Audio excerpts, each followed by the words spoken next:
Hello everyone, আসসালামু আলাইকুম। আশা করি যে যেখানে বসে ভিডিওটি দেখছেন সবাই ভালো আছেন, সুস্থ আছেন। নতুন আরও একটি রেসিপি নিয়ে হাজির হয়ে গেলাম।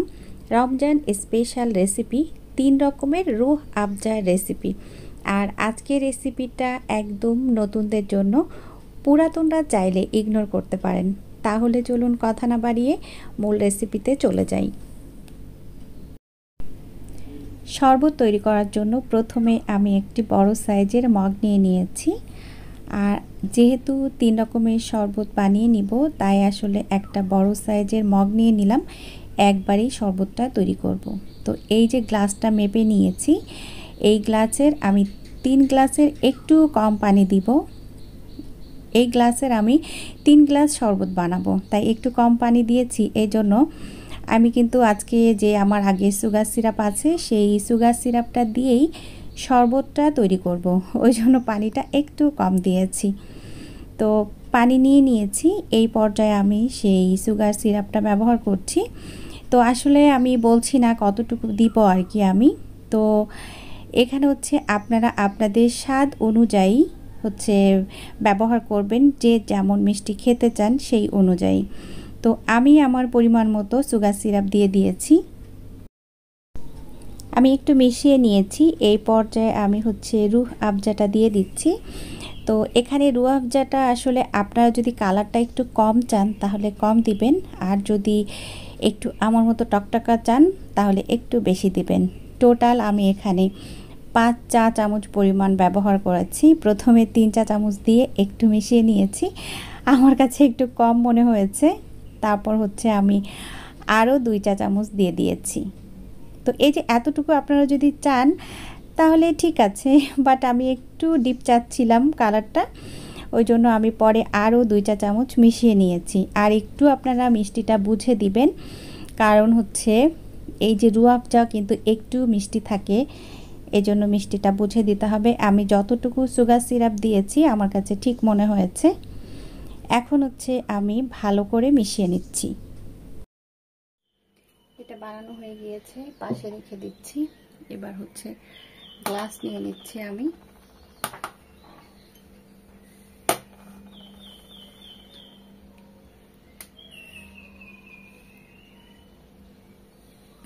তো এ পর্যায়ে আমি প্রথম শরবতটা বানিয়ে নিচ্ছি। প্রথম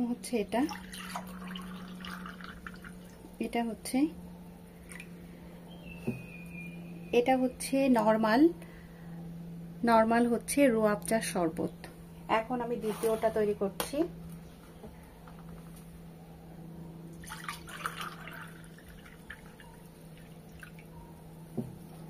এখন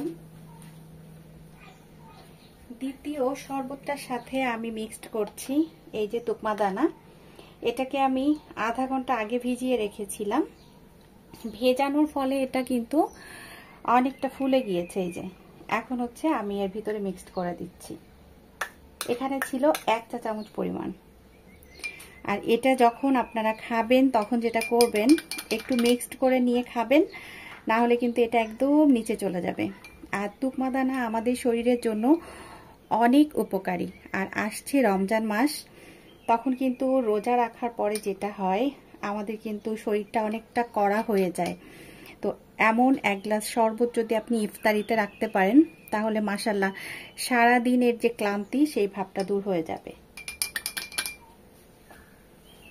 এখন আমি এটাকে পাশে রেখে দিচ্ছি।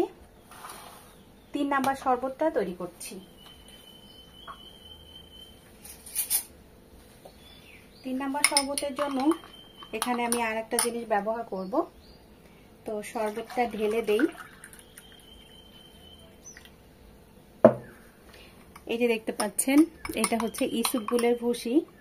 ভুসি আমাদের শরীরের জন্য অনেক উপকারী, এটা কিন্তু আমরা কম বেশি সবাই জানি। এখানে 1 চা চামচ পরিমাণ ভুসি আছে। এটাও আমি ভিজিয়ে রেখেছিলাম একসাথেই, মানে ওইটার পরে। তো এটা 20 মিনিট। তো এখানে একটা টিপস দিয়ে দেই। অনেক সময় আমরা যেটা করে থাকি, এই ইসবগুলটা অনেকক্ষণ ধরে ভিজিয়ে রাখি, তারপরে খাই। এতে কিন্তু বেশি উপকার হয় না। আপনি যদি ইসবগুলের ভুসি সাথে সাথে ভিজিয়ে খেতে পারেন, সেটাতেই কিন্তু উপকার হয়। তো তৈরি হয়ে গিয়েছে আমার 3 রকমের মজাদার রুয়াবজার শরবত।